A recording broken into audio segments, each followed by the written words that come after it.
In today's episode we're covering puncture repair, because there is nothing worse than when you go out for a ride on your bike and you find you've got a big nail or something sticking out the tyre.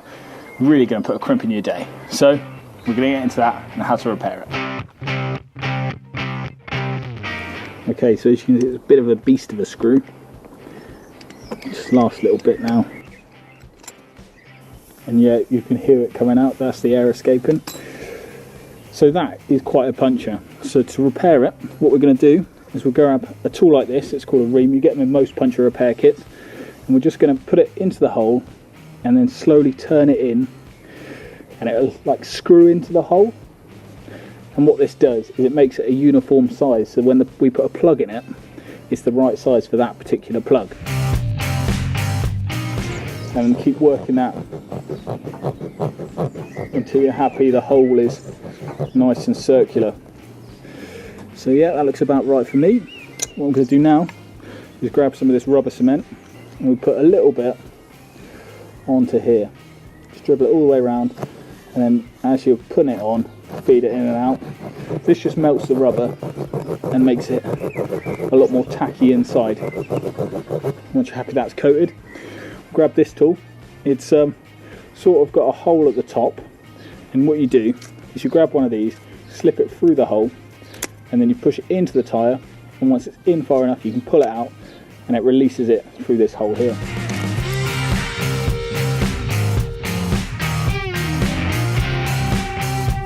You want it like halfway on this, then you want to coat the whole thing in rubber cement, as much as you can get on there really.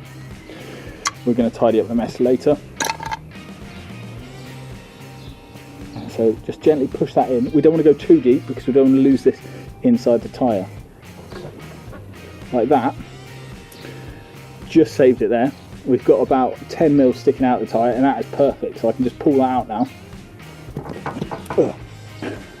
So you leave the material in there, but the tool comes out. It's got kind of a pincer array where you can slide it in, it pushes down, and when it's coming up, it slides out of these notches here.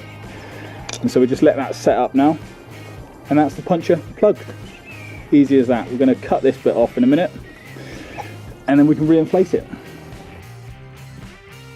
Now that's had some time to set, I'm just going to grab this knife and then slowly work it as close as I can to the tyre without cutting the tyre. Just grab the pump now, hook it up to the tyre valve.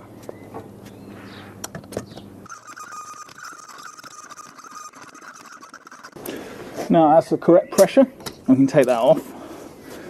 We're just going to examine our work just to make sure there's no air escaping. I can't feel any on my hand, just put it on my cheek, nothing there.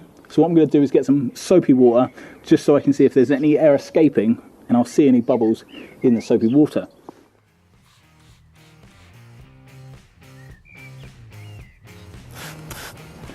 So as you can see, there's no air coming out now, which means we've plugged that puncture effectively. It's definitely worth getting one of these kits to put underneath your seat, so if you ever do get a puncture on the roadside, you can fix it yourself rather than waiting hours for recovery or having to get your bike towed back in a van. This is a lifesaver. So thanks for watching, and I'll see you next time.